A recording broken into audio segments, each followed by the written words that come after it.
Assalamualaikum warahmatullahi wabarakatuh. Bismillahirrahmanirrahim. Alhamdulillahirabbil alamin. Wassalatu wassalamu ala asyrofil anbiya'i wa imamil mursalin Sayyidina wa maulana Muhammadin wa ala alihi wa sahbihi ajmain, amma ba'du. Yang saya banggakan anak-anakku kelas 10 Madrasah Aliyah NU Nurul Salam. Bagaimana kabar kalian? Baik, alhamdulillah. Semoga kita diberikan kesehatan oleh Allah Subhanahu wa taala, karena di akhir-akhir ini kita baru mengalami yang namanya musim penghujan. Untuk itu saya doakan semoga kalian semuanya diberikan kesehatan oleh Allah Subhanahu wa taala. Oke anak-anakku, sebelum kita memulai pembelajaran kali ini, ada baiknya kita untuk berdoa memohon kepada Allah Subhanahu wa taala. Harapan kita diberi kemudahan, diberikan ilmu yang bermanfaat. Amin Allahumma amin. Mari kita berdoa bersama. Bismillahirrahmanirrahim. Rabbi shrahli sadri wa yassirli amri wahlul 'uqdatam min lisani yafqahu qawli. Allahumma ftah lana futuhal arifin walhamdulillahi rabbil alamin. Oke, terima kasih anak-anakku. Sebelum kita mulai pembelajaran, akan saya absen terlebih dahulu karena tadi pagi saya mendapatkan berita dari orang tua peserta didik bahwa minta izin putra-putrinya tidak bisa melaksanakan pembelajaran. Saya mulai untuk yang pertama, nanti tunjuk jari saja nggih. Aditya Yuda Pratama. Oke. Ahmad Fadil Kisyani. Oke. Aldiva. Oke. Anita Putri Pratiwi. Oke. Grian Febrianto. Oke. Dava Afriza. Oh, ya. Dan semua alhamdulillah pada hadir di kesempatan pagi kali ini. Oke anak-anakku, sebelum kita melanjutkan pembelajaran kita, kemarin di pertemuan sebelumnya kita sudah membahas masalah ubudiyah. Kita tahu apa itu ubudiyah? Siapa yang ingat? Oke Mas Dava, apa ubudiyah? Oh iya, ubudiyah ada berapa? Ada 2. Apa saja?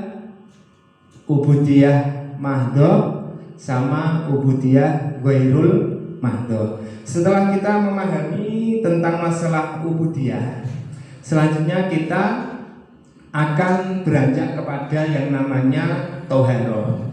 Siapa yang tahu toharoh? Apa itu toharoh anakku? Oh iya Adifa, apa toharoh? Toharoh menurut bahasa. Oh iya, toharoh menurut bahasa adalah bersih. Sedangkan menurut syariat kita apa? Siapa?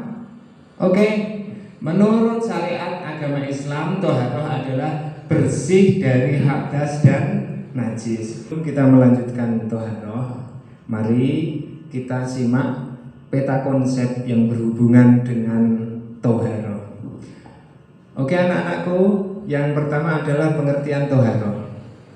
Toharoh menurut bahasa artinya bersih. Sedangkan menurut istilah syara, toharoh adalah bersih dari hadas dan najis. Yang kedua, apa manfaatnya toharoh? Untuk membersihkan badan, pakaian, dan tempat dari hadas dan najis ketika hendak melaksanakan suatu ibadah. Jadi manfaat dari toharoh itu adalah kita disuruh membersihkan diri, tempat kita, atau yang berhubungan dengan hadas. Guna apa? Untuk melakukan suatu ibadah kepada Allah Subhanahu wa ta'ala. Dengan bersih badan dan pakaiannya, seorang tampak cerah dan enak dilihat oleh orang lain, karena Allah Subhanahu wa ta'ala mencintai kesucian dan kebersihan. Tadi kalian sudah mandi semuanya kan? Alhamdulillah, makanya kalian terlihat fresh semuanya. Untuk itu, itulah arti toharoh yang sesungguhnya yaitu salah satunya adalah untuk seseorang bisa tampak cerah dan enak dilihat. Kalau kalian kusut, tidak mandi, tidak bersih pakaian, bau, maka teman kita juga akan merasa kurang nyaman. Yang selanjutnya adalah menunjukkan seseorang memiliki iman yang tercermin dalam kehidupan sehari-hari. Karena kebersihan adalah sebagian dari iman. Yang sering kita kenal yaitu an-nadzafatu minal iman. Yang selanjutnya adalah seseorang yang menjaga kebersihan baik badan, pakaian ataupun tempat tidak mudah terjangkit penyakit. Yang keempat, seseorang yang selalu menjaga kebersihan baik dirinya, rumahnya maupun lingkungan, maka ini menunjukkan cara hidup yang sehat dan disiplin. Kita saat ini hidup akhir-akhir ini kita hujan, maka kebersihan lingkungan harus terjaga supaya kita tidak terjangkit yang namanya penyakit demam berdarah. Untuk yang selanjutnya adalah syarat wajib thaharah. Setiap sesuatu ibadah pasti ada yang namanya syarat wajib. Di antaranya syarat wajib thaharah yang pertama adalah Islam. Karena yang dituntut oleh Allah untuk melaksanakan thaharah adalah orang muslim. Yang kedua berakal. Yang ketiga balik. Yang keempat masuk waktu untuk mendirikan sholat fardu. Jadi ketika sudah mulai masuk waktunya sholat zuhur, kita bisa melaksanakan ibadah thaharah. Yang kelima tidak lupa. Artinya akal pikirannya itu waras, boten gila.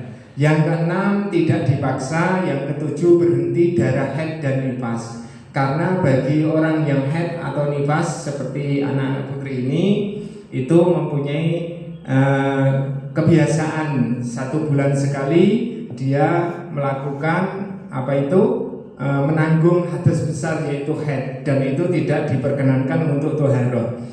Yang kedelapan ada air atau debu tanah yang suci. Kalau di daerah kita Kudus, alhamdulillah kita meskipun meskipun musim kemarau masih tersedia banyak air. Kalau memang tidak ada air, kita bisa menggunakan debu yang suci untuk pengganti air, yaitu dengan cara bertayamum. Yang kesembilan, berdaya melakukannya mengikut kemampuan. Artinya dia bisa melakukan thaharah dengan sendirinya. Yang ke 1, 2, 3, 4. Yang keempat bentuk-bentuk thaharah. Bentuk thaharah diantaranya adalah wudu. Yang kedua tayamum. Yang ketiga mandi wajib. Setelah itu yang terakhir adalah fungsi thaharah. Fungsi thaharah diantaranya adalah 1, membiasakan hidup bersih dan sehat. Yang kedua membiasakan hidup yang selektif.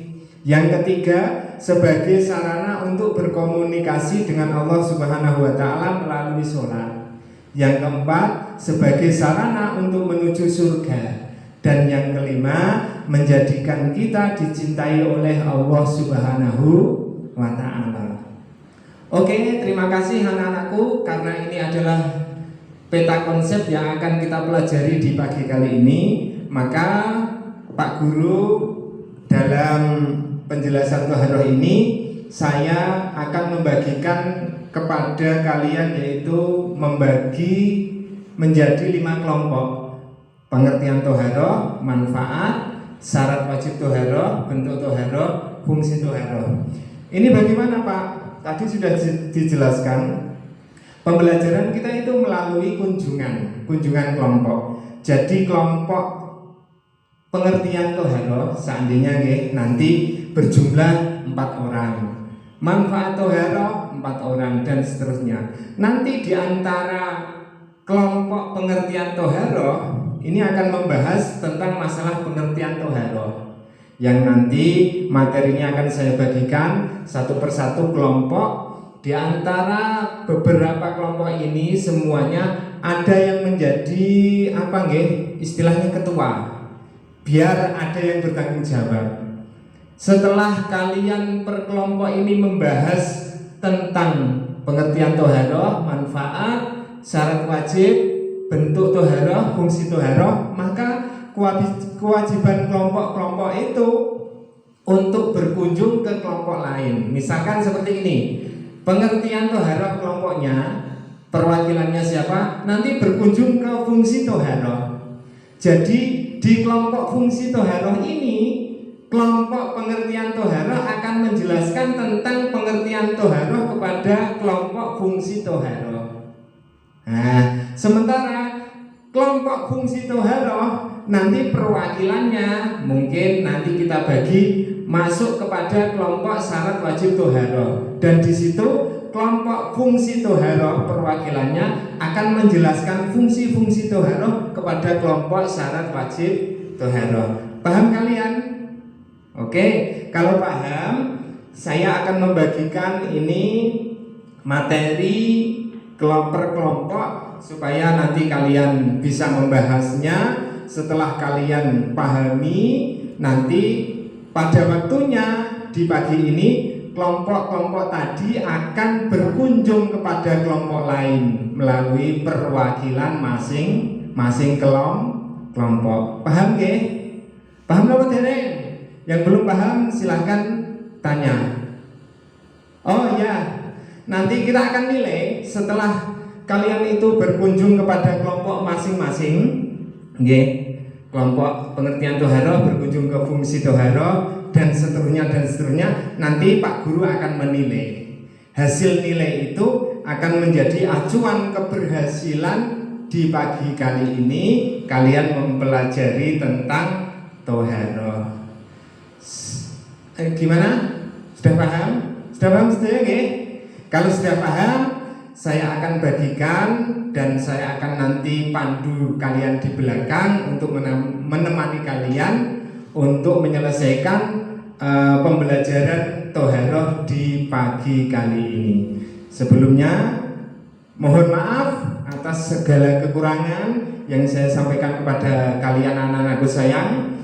Untuk itu nanti kalian saya bagi kertas ini dan itu menjadi bahan untuk kalian berdiskusi kelompok. Paham nggih? Saya cukupkan sekian nggih? Oke. Nanti saya bagikan kepada kalian. Nyuwun ngapunten, wallahul muwaffiq ila aqwamit thoriq. Assalamualaikum warahmatullahi wabarakatuh.